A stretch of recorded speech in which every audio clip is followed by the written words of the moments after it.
am Jean Walsh with SuncoastDreams.com, your top producing real estate team here in Lakewood National Golf Club. I'm on the third hole of the Piper course today, and you have this beautiful view, and the golf course is incredible, and so are the amenities and families that live here. If your dream is to live on a golf course with amazing people, please feel free to give me and Vince Vizzacaro a call at 941-220-4000.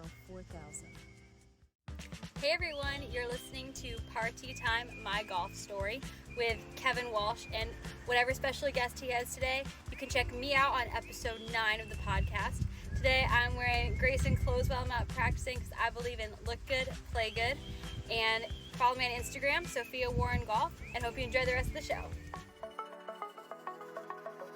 It's Party Time, My Golf Story, brought to you by Party Drinks. Classically designed golf drinks for golfers by golfers. And the golf real estate pros Jean Walsh and Vince Vizzacaro. For your Southwest Florida real estate needs, check them out at SuncoastDreams.com. Now here's your host, Kevin Walsh. Hey, welcome to the program. We got a little different setup this time around. First, on my phone for the first time. I'm in Ledger, Connecticut, southeastern Connecticut. It's 2 days before Christmas. Did you have your ear pressed against the door? I did. I heard you up here on the podcast, and I said, gotta run upstairs. And here you are. Glad to see you again. So we're still kind of in the mix of holidays, but it's past Christmas time. How's that affecting the market?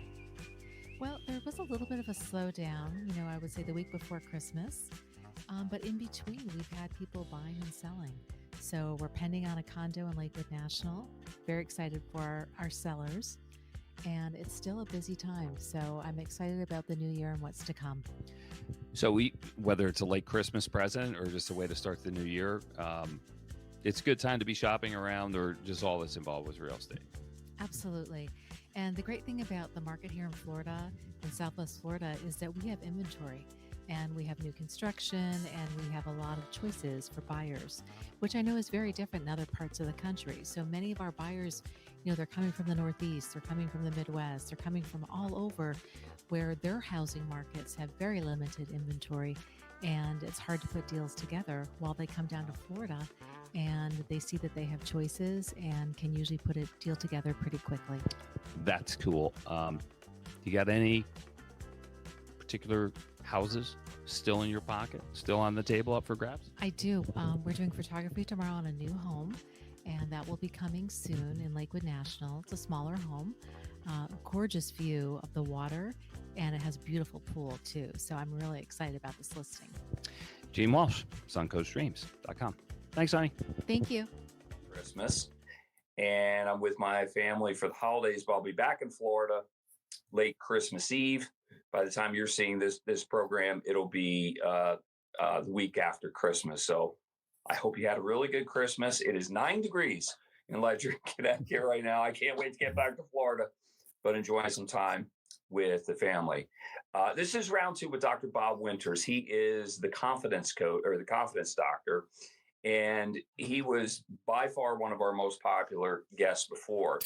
And for those that watched him, there were a lot of questions that resulted. Who is he? How can he help me? So in this program, what we're going to do is we're going to take some questions, viewer emails, as the industry term would say it, from him, and he's going to answer them directly. And maybe that can help you with your golf. Somebody else's question may be something that you felt in the past. And so that is his late Christmas gift to you. Dr. Bob Winters, who is coach for former world number ones, who has helped amateur golfers, professional golfers, everybody under the sun. Great golfer himself, and the lead psychologist for David Ledbetter. So you're in good hands with a good doctor. Some housekeeping stuff. We are at 9,500 subscribers right now, which is amazing. If you haven't subscribed to the podcast yet, would you please do so? Because that helps us.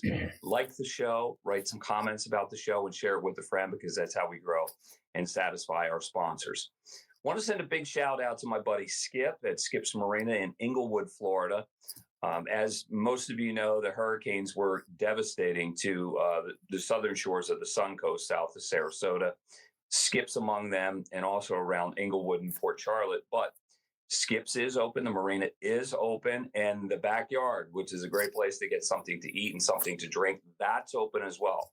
So go see my buddy Skip. A lot of places around Inglewood still not open, but people are looking for places to eat.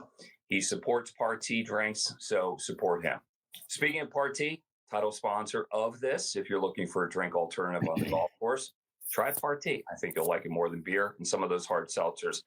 And a big thanks to the golf real estate pros at suncoastdreams.com, Vince Vizzacaro and Gene Walsh. If your dream is to live on a golf course in the Sarasota area, nobody better than Vince and Gene, and they can help you out. All right, so let's get it on here with the man of the hour, Dr. Bob Winters. Hope you had a good Christmas, Dr. Winters. Hope you have a good new year coming up. But tell me, how have you been? I really enjoyed our first interview, and we got a lot of traction. What's been the reaction on your end of things? Well, I saw where it's had a lot of people, just, thousands and thousands of views. And we've had, just a great holiday season, and happy holidays to you. We're looking forward to a nice 2025.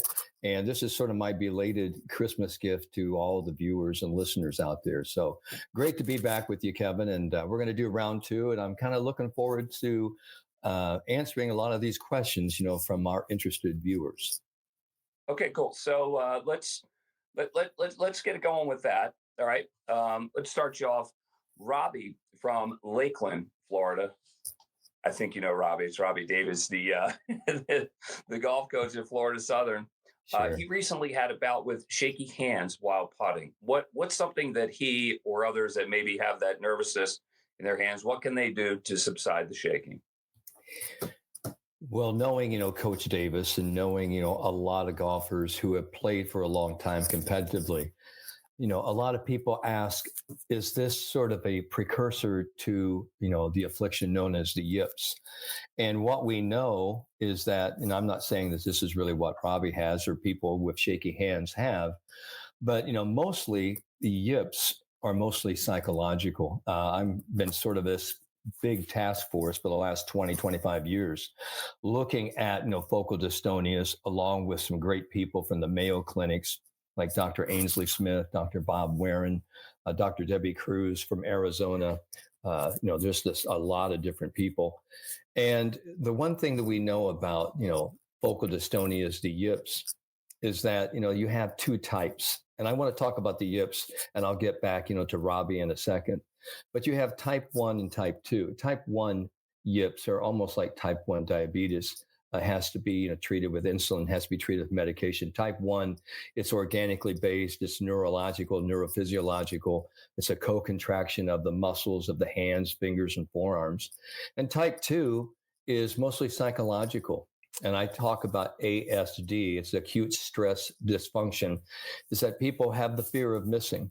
And that really creates sort of this anxiety, this pre-stroke anxiety. And they, actually get up and they fear missing more than they actually want to get into the making. Now, what are some of the ramifications and actually rehabilitation for these shaky hands or whatever? First of all, since I know, Rob, he's played for a long time, and a lot of people who have played over 20 plus years and maybe play more than 50 to 60 rounds a year, they are predisposed to maybe having some sort of, I want to say, mental awareness, of something's going on. And what happens because, they play so much is that their perception of a putt has high perceived value. So they're putting a lot of focus on the end result.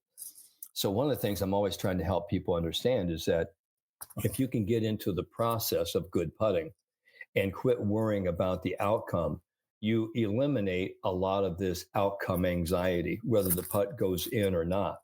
Because most people would just love to step up to the putt, with soft hands, comfortable hands, have this relaxed feeling, take it back and stroke the ball through, just like they used to do when they were younger, or maybe when they first got into the game. Putting was really the easiest stroke. It was just sort of back and through. So a couple of the things, that Robbie can do is, one, make sure that he doesn't have any caffeine, before he goes out and plays. Caffeine sort of exacerbates, this feeling of trepidation, this feeling of being jittery. The other thing is maybe using sort of a softer and fatter grip So he's taking out, the fingers, the fine motor control, and putting it more in the arms and shoulders. And the other thing is, I have to ask, Robbie or any player, where are you putting all of your pressure in your hands? Are you, grabbing the putter, much, like you're trying to choke it? And you should really be holding the putter, rather lightly in your hands, almost like holding a tube of toothpaste, without, losing the tube of toothpaste. And so maybe just a slight pressure. Some players, we do, split hands. We actually, split the grip. Others, have gone to the long handle. There's a lot of different things that you can do. But one of the first things, I would do to eliminate, all this shaking is to have your pre-putt routine. And from behind the ball, right? Not just over the ball, next to the ball, but behind the ball, looking down the line. So, taking, a nice rehearsal stroke. We call this a pre-rehearsal stroke. It's pre, meaning before, and it's a rehearsal. So it's this pre-rehearsal stroke that we're taking back and through. Some people call it a practice stroke, but when you talk about practice, you're trying to define some type of skill acquisition movement connotation. So I'm just trying to create a nice feel, gentle back and forth, getting that feel of the putter head moving back and through it, just a nice, comfortable feeling.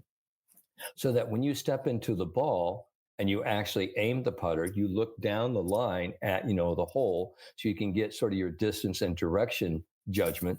You come back to the ball and you just sort of, initiate, that feel that you've already initiated, behind the ball.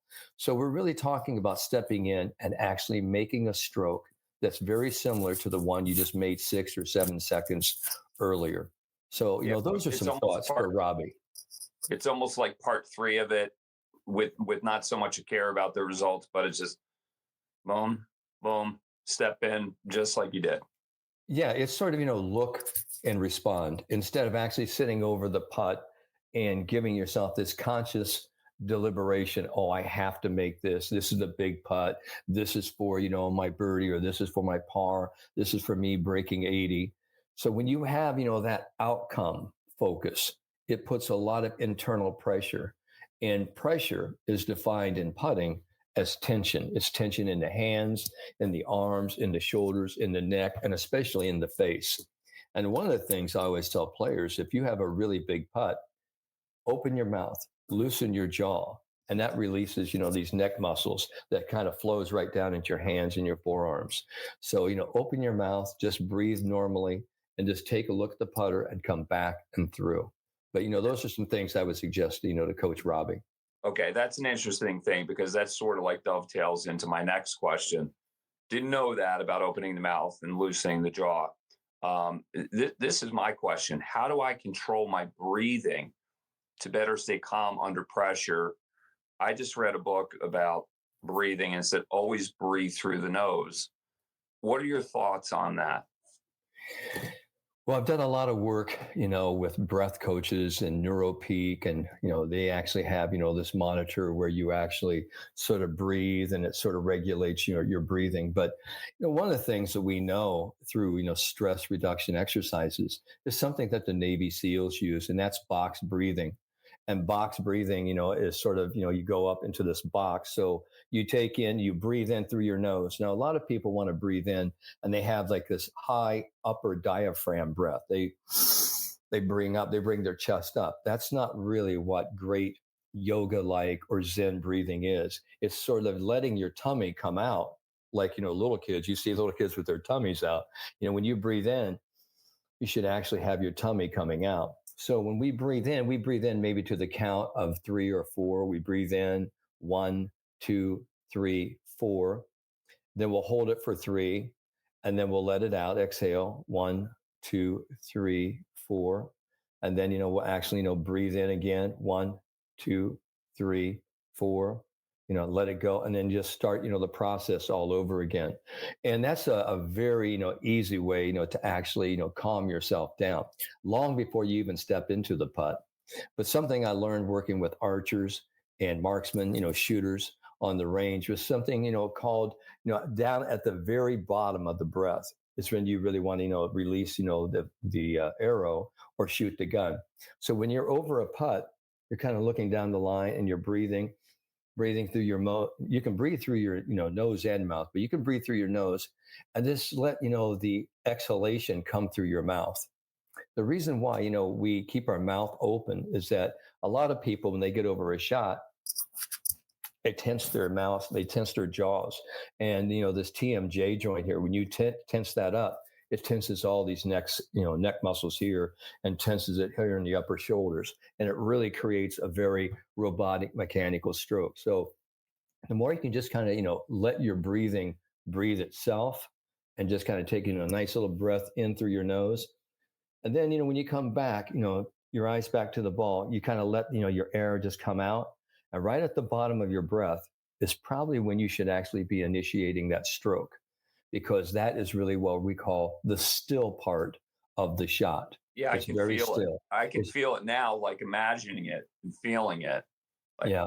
When we get into advanced breathing, we talk about, heart rate, breathing in between, your heart and your heartbeat, and that's sort of, a higher level elite skill. But all you have to do is just simply, breathe through your nose, open up your mouth, let the air come out through your mouth. And then at the very bottom, hit the putt, and keep, keeping your mouth open. A lot of times, players go, well, if I keep my mouth open, what should I be doing with my tongue? A lot of times, players, and this is something consciously to get their minds into doing something rather than the importance of the putt, they'll come here and they'll put their tongue to the top of their mouth. And wow. if you do that right now, it's just another thing. It's, we call it, a conscious beta, distraction. You're doing it actively, but it's, taking you off of the outcome, and it's getting you to do something that you feel is helping you. Got it. Okay, cool. Rodney from Chaska, Minnesota wants to know, what do touring professionals generally think about when standing over the ball? I like to try what they do. Well, just by vocational choice, elite golfers, tour professionals, they've been doing this a long time. So they've developed this motor schema in their brain. And a motor schema is this blueprint of, repetitive behaviors. So when they step into a shot, they're really not thinking about how to do it. They're thinking about where the ball is going to go. So when we start talking about falling in love with your target, we're really, letting the visual system drive the motor system directly. I see it, I come back to the ball, and I swing. They're really not thinking about anything. I think most amateurs and most beginning to intermediate players, or people who are working on their swing, have very black and white, conscious, self-directed instructions that they're giving themselves. They're almost taking it, very coercively. Step one, step two, here's where I need to be. That's not fluid. That's not flowing at all.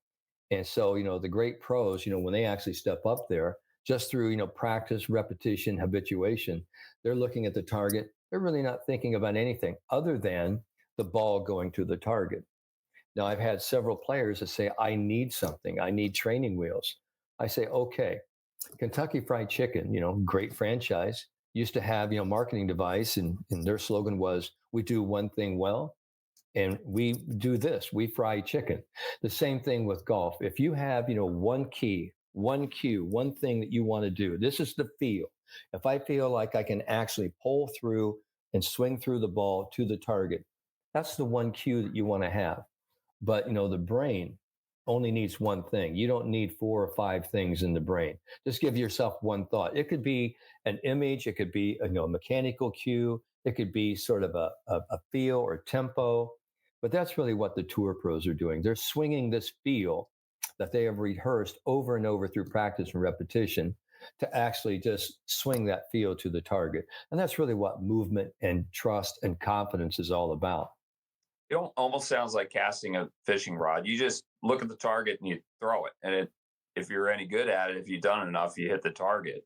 So you're not thinking about the mechanics of a cast and fishing. Yeah, you're not thinking about really the angle of your elbow and really, you're just sitting here just kind of letting it go. But you have rehearsed that movement, right, often enough. And see, that's a double-edged sword too, because, a lot, millions and millions of golfers have gotten really good at doing the wrong thing.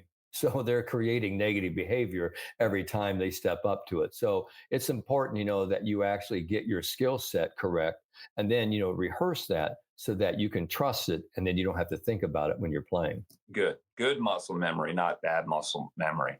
Yeah. Okay. Wayne from Longport, New Jersey wants to know, if you have a good round going, what can you do to protect it and get it in the house?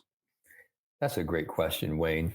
The first thing is there's no protection in golf. If you're starting to protect, you're already starting to become self-aware. You're already starting to, think about score. You're already predicting what's going to happen. The reason why, Wayne, you're actually doing so well is because you're not thinking about score. You're not thinking about outcome. You are in the present moment, playing your game one shot at a time. And that's really, what the very best players do. They're just taking it one after one until they're done. I always tell my players to string pearls. We're doing it one after one. And the funny thing is, when you're on the 16th hole and you start thinking, wow, I'm doing really well. I can actually have my personal best if I just make a couple of good swings here. That doesn't do anything positive for you at all. In fact, that puts, self-imposed pressure on you. What you need to realize that what you've been doing all day long is confirmation that your process and your thoughts and your body is working. So continue to do that. Don't be, sitting here thinking about score, results, outcomes, rank, if you're going to beat your buddies. Continue to get back into this single moment.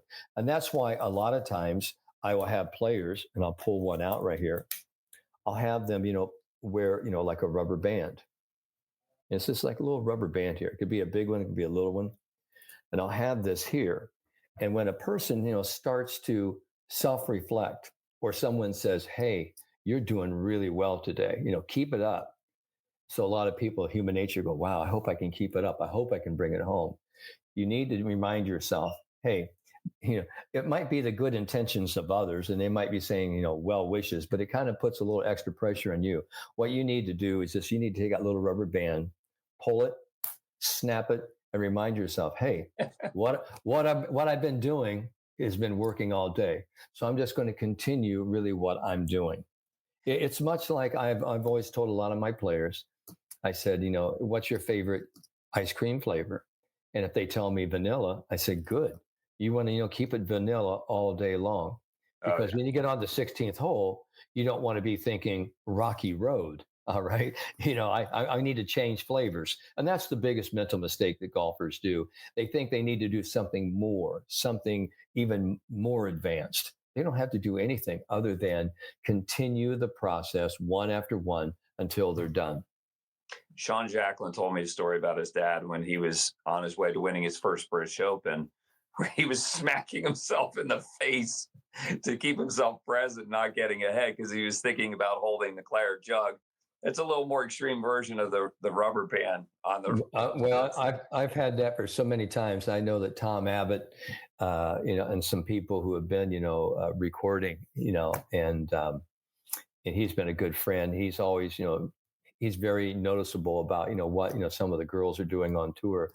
And I don't know if he's ever said it, but I know that some of my players on the LPGA tour over the years, they have actually, been, snapping the rubber bands, or they, sort of readjust their caps or whatever. And these are all little, what we call cognitive behavioral anchors, if you will, just to sort of help you, glide that ship back on path, because it's so easy to get, distracted. It's so easy to get lost in the results, because that's the first thing people ask you when you get, done. What'd you shoot? What'd you shoot? What'd you shoot?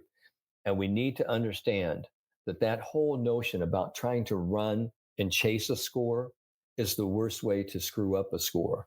You need to be doing it one after one after one until you're done. And then we'll total it up. Right. And then people will be really pleased with their end result. I think a lot of what you're saying, like one of our next guests here on Party Time, My Golf Story, is going to measure really right up with Kyle Rhodes, a local golfer from the Lakewood Ranch area who has shot in the 50s, not once, but twice. Recently won a North Florida PGA event shooting 59, and had previously shot a 58. in a social round. So I'm going to stack what you just said up against what I expect he's going to say, and he's our next guest here on Party Time. Dr. Bob Winters is our guest. He is the confidence doctor.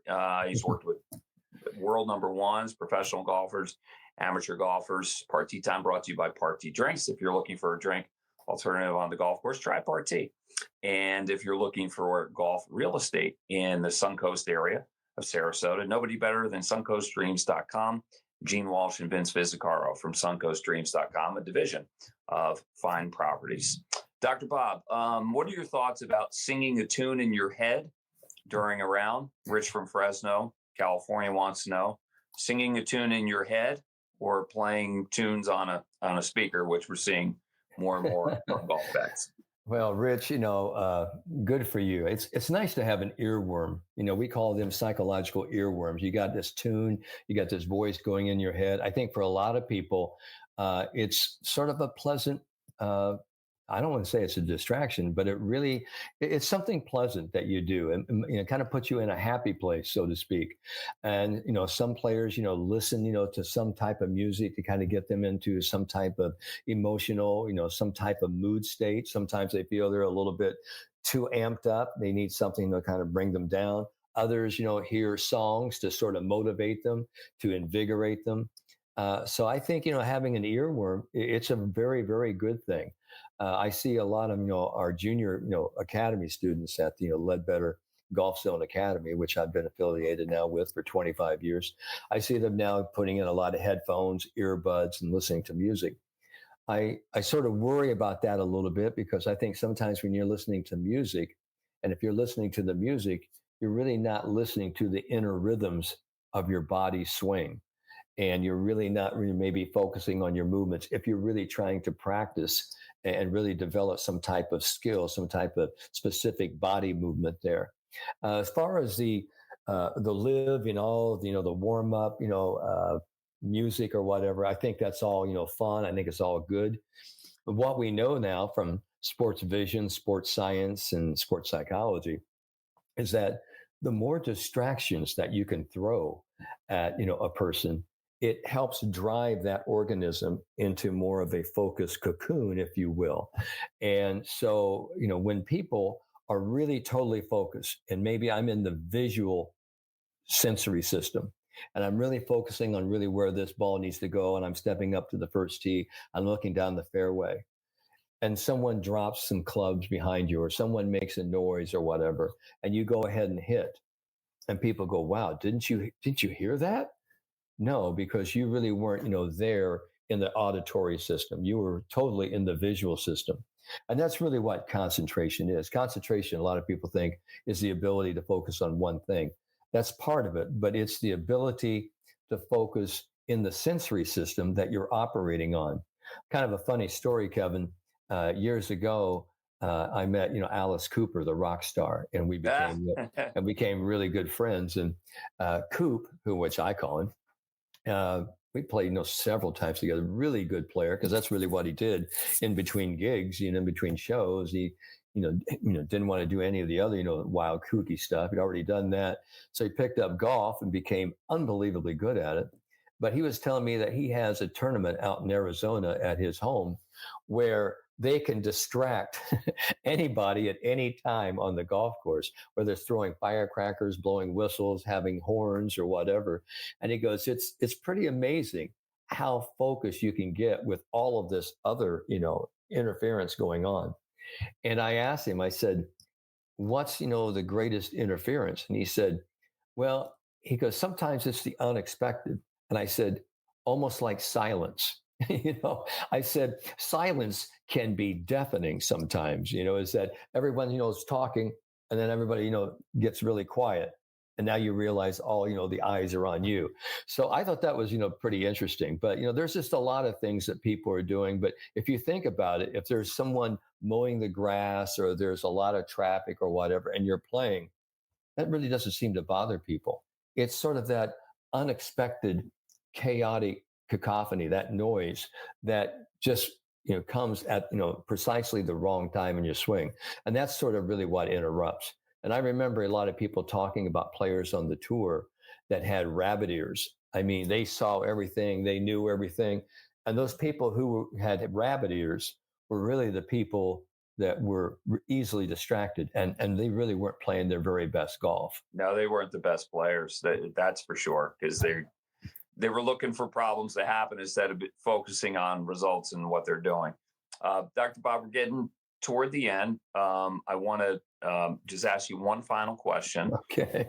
If you could give one tip and explain it in like a minute or less, what any player of any ability can do to get in a good mental place before a round or during it, like what is it and how do they get there? I think, before you actually go out and play, I think you need to have a nice warm up routine. I think you need to actually play the first couple of holes right there on the range and make it as golf-like as you can. Create this performance situation. A lot of people hit shot after shot after shot and get into this rhythm, and that doesn't really translate, to golf performance. You need to step up and say, here's my drive, go to another target, another direction. Here's my 8-iron into the hole. Here's a little pitch. I mean, try to play it and sort of break it down a little bit. But as far as one overall great tip that I've helped people through the years, and I have several books out there, and one of them is called Mistake-Free Golf, and people can get that at Amazon or Barnes & Noble. And I talk about the 9 most common mental mistakes. And I think that one of the biggest mental mistakes that golfers make is that they don't have a clear idea of what they want to do before they step into the ball. If you have a very clear idea, this is what I want to do, this is how I'm going to do it, here's the feel I'm going to have for it, you are in essence creating confidence for yourself. So when you create confidence, back here behind the ball, and you say, this is what I'm going to do, you step into the ball and you step in with confidence, because what we're doing, we're trying to eliminate all of the doubt, all of the tension, and create a pathway towards success. And that's really what having a clear and a committed mindset gives you. That would be my number one tip. Love it. Okay. I'm going to put that to use next time I play because my game's not in a good place. We could talk about that another show. Really appreciate you, Dr. Bob. Hope you have a good new year coming up. And much success to you. Thanks for being a friend of the program. And I know people love you, and this will probably be a big hit. Part 2 with. All right. Dr. Thanks, Bob. Kevin. All right. Appreciate it. And all right. hey, Kevin, I want to just, time out. And if people, a lot of people say, hey, how can I get a hold, of Dr. Bob Winters? Yep. It's very, very easy. They can actually go to The Confidence Doctor, theconfidencedoctor.com, or you can find me on Facebook and Instagram under Dr. Bob Winters or Dr. Robert Winters. And I'm always, eager to hear motivated and students who want to, play the game and have a little bit more success. So, thanks, Kevin, thanks Party, and, for having me on. And I always want to remind my players, the moment you change your mind, you change your game. Let's have a great 2025 golfing year. Dr. Bob, thanks for everything. And scrolling across the bottom is how people can get in touch with you in addition to the good plug at the end there. Big thanks to Dr. Bob. Big thanks to Party Drinks. Big thanks to the golf real estate pros of Gene Walsh and Vince Visicaro at suncoaststreams.com. For Dr. Bob Winters, I'm Kevin Walsh. We'll see you again next time on Party Time, My Golf Story. Okay.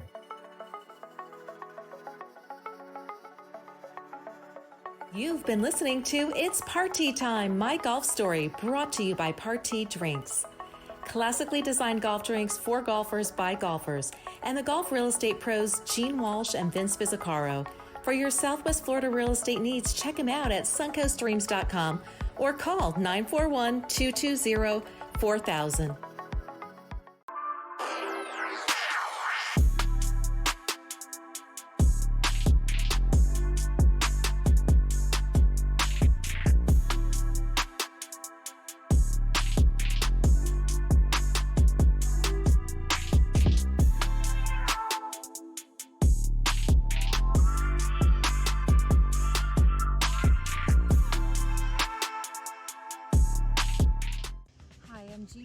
suncoaststreams.com, your top producing real estate team here in Lakewood National Golf Club. I'm on the 3rd hole of the Piper Course today, and you have this beautiful view And the golf course is incredible, and so are the amenities and families that live here. If your dream is to live on a golf course with amazing people, please feel free to give me and Vince Vizzacaro a call at 941-220-4000.